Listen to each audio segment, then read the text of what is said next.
Hey guys, welcome to the world is your bowl of noodles, slurp noodles, and chat. I am the host, Jordan Ibukwe, and today we have a very special guest. Please give it up for Thyra Ferranda, who is the founder and CEO of the nonprofit organization Origami for Good, which is a nonprofit organization that helps spread joy and positivity with origami. Please give her a round of applause. She's absolutely amazing, and I cannot wait to hear her and her story in creating her nonprofit. And lastly, please go check us out, The World Bowl News, on all platforms, and I will link Thyra's Instagram account for her nonprofit below on the bio and everything that's included. And stay tuned for more on the video. Let's get into it. Thyra, do you want to tell us a little bit about yourself, who you are, and what you do? Okay, so my name is Thyra Ferranda. I'm the founder, CEO, and president of Origami for Good. Outside of my organization, I run another organization called YPLA, which was inspired by my passion of learning languages, while Origami for Good was inspired by my passion of folding origami.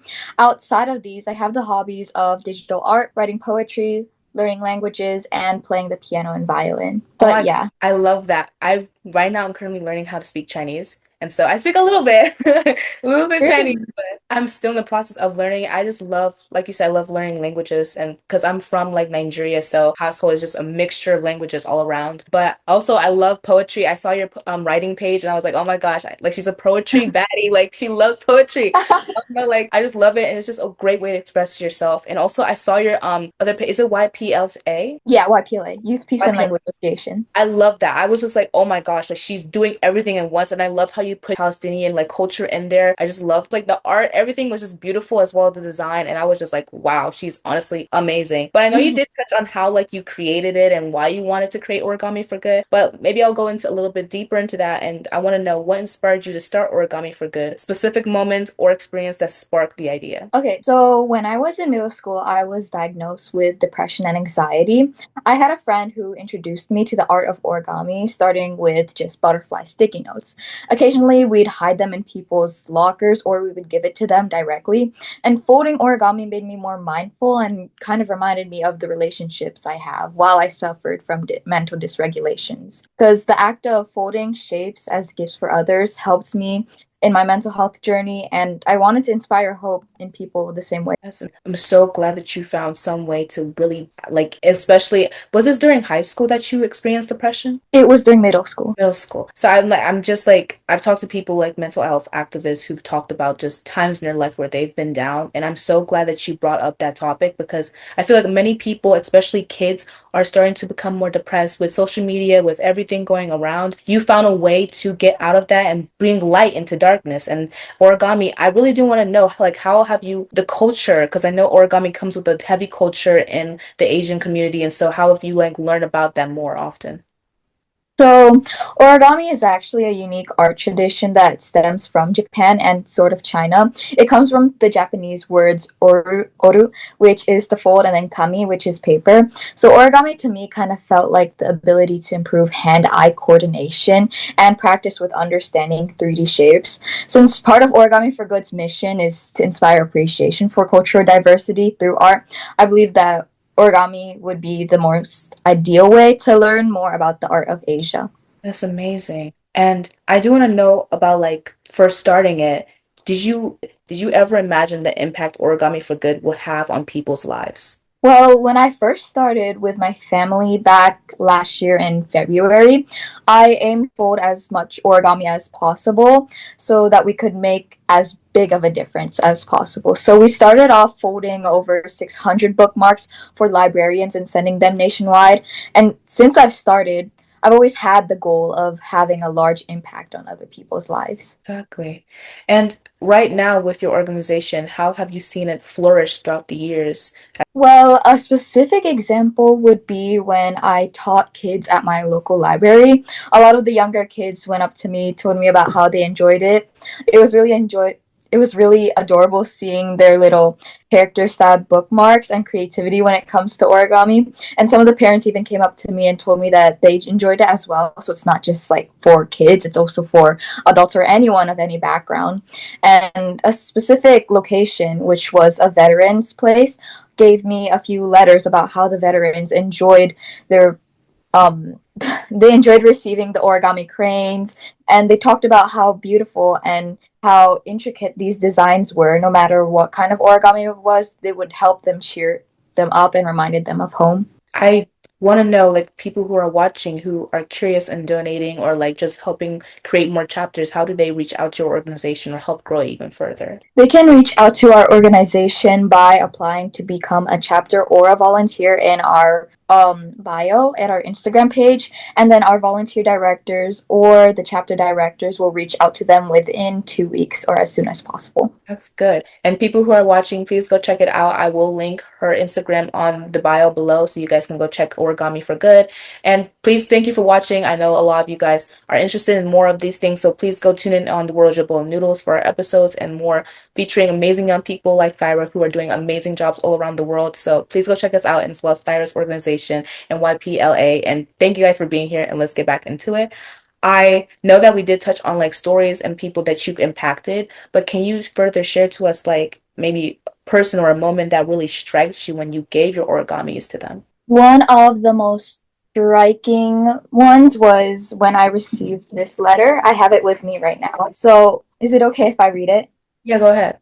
Okay, so this one I received it on October 14th was when they said at Packages for Patriots, we were absolutely thrilled to receive the recent origami donations from your members. This was thoughtful and creative contribution that will undoubtedly bring a welcome touch of joy and mindfulness to the care packages we will send to our deployed troops. The intricate folds and beautiful designs of the origami pieces are sure to spark a moment of wonder and relaxation for our soldiers. So that's some of what they said. They also gave me a certificate as well. They said in appreciation for Origami for Good.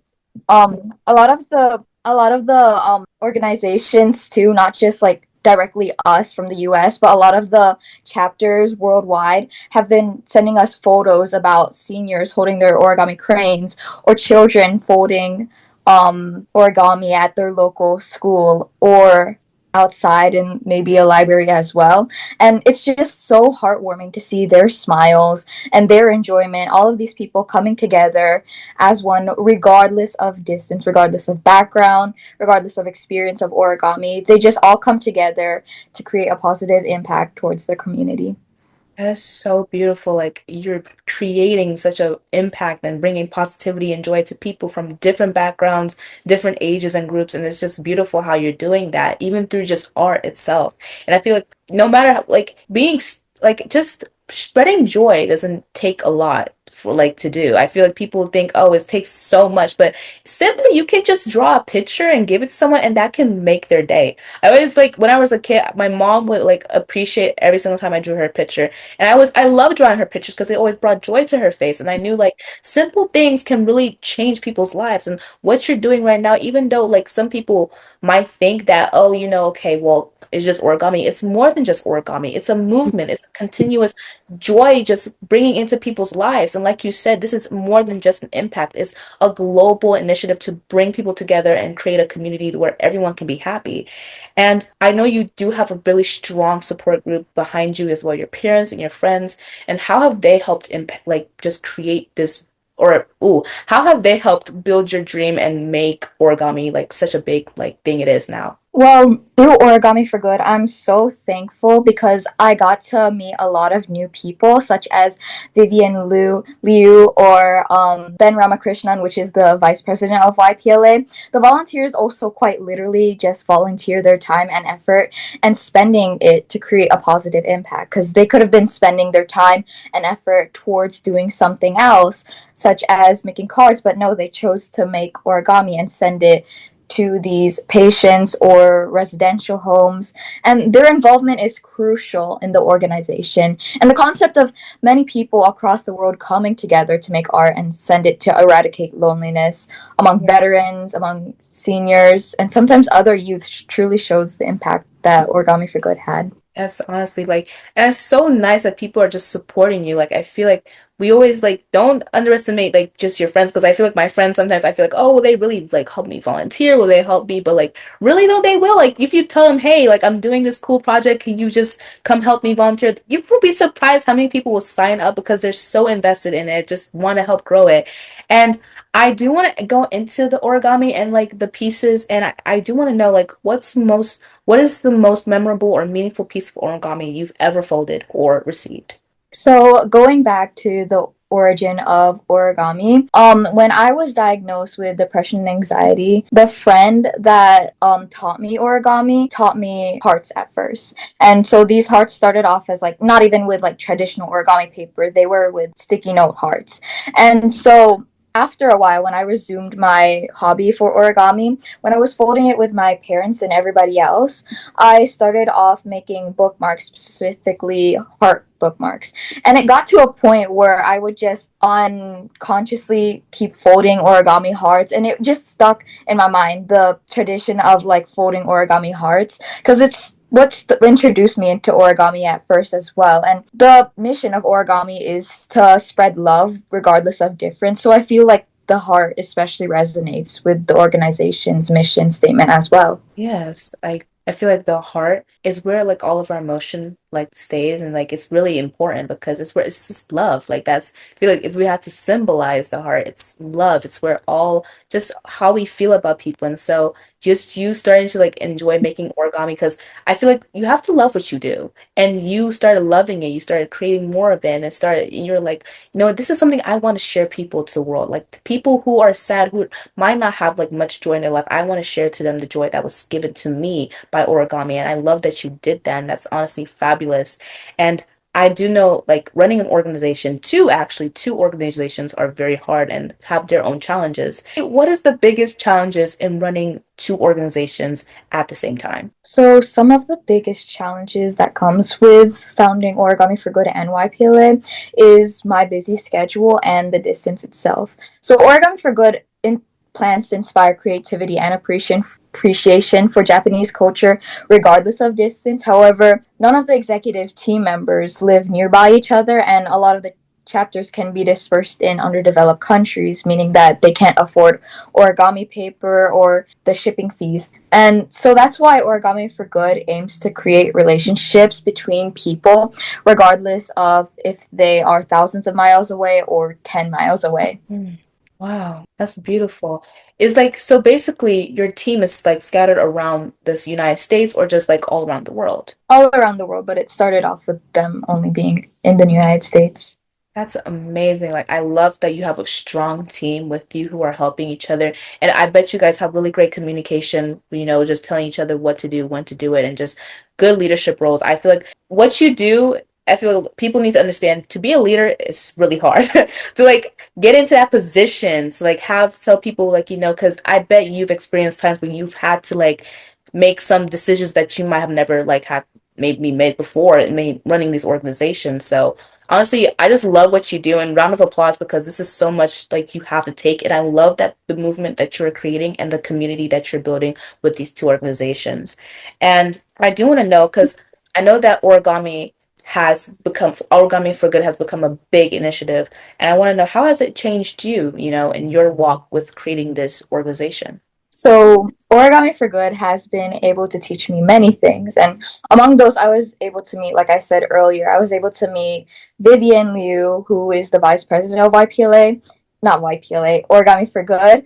I was also able to meet the vice president of the other organization, Ben Ramakrishnan, who are amazing people, by the way, because Vivian, originally, she founded Future Female Scholars, while Ben Ramakrishnan founded Villecker Lit and also got me into poetry. So because of this, I became better at origami over time. I started noticing the amazing things that we've achieved through simple folds. And without Origami for Good, I don't think I would have acquired the many amazing relationships that I've had over the past year and the leadership skills that it has taught me along the way.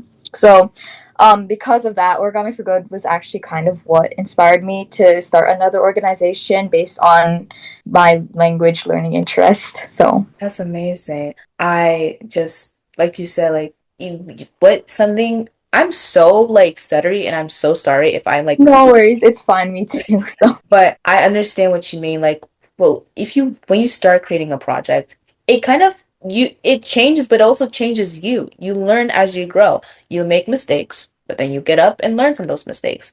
And you have success. And sometimes you won't. Some days might be dry. Some weeks it might be Yeah. really hard. But you got to keep going, keep getting like keep reaching out to people, keep saying, "Hey, keep posting because you never know." Like from what I'm seeing, your organization has flourished just beautifully and it has become, and I know it had might have had rocky roads, but in the end of the day, it's becoming such a big movement that I'm like, wow. I do want to get into the topic of kindness, and I want to know if you could leave one message to the world about kindness, joy, or just positivity, what would that be? I really hope that Origami for Good serves as a reminder that you aren't alone. To anyone who feels like they are, like Origami for Good is an organization that emphasizes no matter how far, how experienced, or your background, no matter your age, your race, your religion, and no one should feel like they are isolated or alone. And I hope that they find the evidence in the love that we put into our intricate folds. Exactly. And you are never alone. Who's ever watching this, please remember that you are important, that you are special, that you are an amazing human being, and know that you are loved. Like, even if you don't feel like you're loved, you are truly loved by people. And like Origami for Good, please go check her out. You don't even know, like, this will really bring, like, just her nonprofit brought me joy. So I can imagine someone who might want to feel joy can go to her and go check out her initiative because that's honestly an amazing place to be. But I do want to go into more of the future, and I want to know, looking ahead, what are your dreams for the future of Origami for Good, and how would you like to grow and continue making an impact? Well, honestly, I hope that other people are inspired to celebrate cultural diversity and Japanese art since that is part of our mission. I also hope that some others make differences in the world by starting their own business like I did. And even though I had to start from scratch, I didn't know how to use Instagram, I didn't know what exactly a nonprofit was. I really hope that you guys find the courage to start your own project and make a difference in the world because I'm living proof that you can actually do. Both of us are living proof that you can actually make a difference, even if you have to start off as a beginner, or even if you have to start off with some prior knowledge. You still have that ability, no matter what, to make a positive impact on the world. Exactly. You have the ability to make a change and a difference. Don't doubt, like, you are capable of doing anything if you put your mind into it. I feel like I tell people you are your biggest, like, I guess I wouldn't say you can hold yourself back. No one's holding you back. It's honestly yourself. And so keep pushing forward, keep making an impact and keep changing the world. And I do want to ask you one more last question. And this is a funny Yeah. little question I always ask my guests who come into the noodle pod. Now that you have been in the noodle pod, you are now part of the noodle family. I always tell people that. And I want to know, what is your favorite bowl of noodles? Okay. I've got to say, so in our Filipino culture, there's this dish called pansit canton, and it's always been like this cultural staple that I've grew up with since I was young. I usually don't like spicy things, but when it comes to pansit canton, I like it with a little bit of calamansi and spice. That's the only spicy thing I'm allowed to tolerate. Otherwise, like even that, I have to drink it with a lot of water, and I don't even drink. Like, I don't even eat it full on spicy. It's more like a mixture of calamansi and spiciness, but anyone who's Filipino, they'll know what I'm talking about. Pansy Canton is really good. Hey, I'm gonna go give it out. I'm gonna go try it because that sounds delicious. I'm like you. It, I hate spice. Like, just give yeah. anything other than spice. Whenever my mom's making like jollof rice or anything that's Nigerian, I tell her, cut the spice down, please. Like, I know my brother might like it, but I don't. Yeah. But I love, like, I wouldn't say this is even like, I don't think in Nigeria we have like noodles, but we love this. Like, Indomie is like a common staple in our house for like noodles. It's like a quick, easy, instant noodle thing, but it's delicious. I've had it since I was like a baby. But honestly, I'm going to go try those noodles out because I love trying noodles. I love noodles. Like, maybe one of the noodles I really want to do is tteokbokki because I see it everywhere, and I'm going to try Oh, it. It's yeah. it's my goal. It's like my literal goal. But thank you so much, Thyra, for being here. You are absolutely phenomenal. Please keep making an impact and sharing kindness all over the world. You are amazing and astounding, and I hope more people can go reach out to you and help grow your mission even more. Of course. Thank you so much for having me.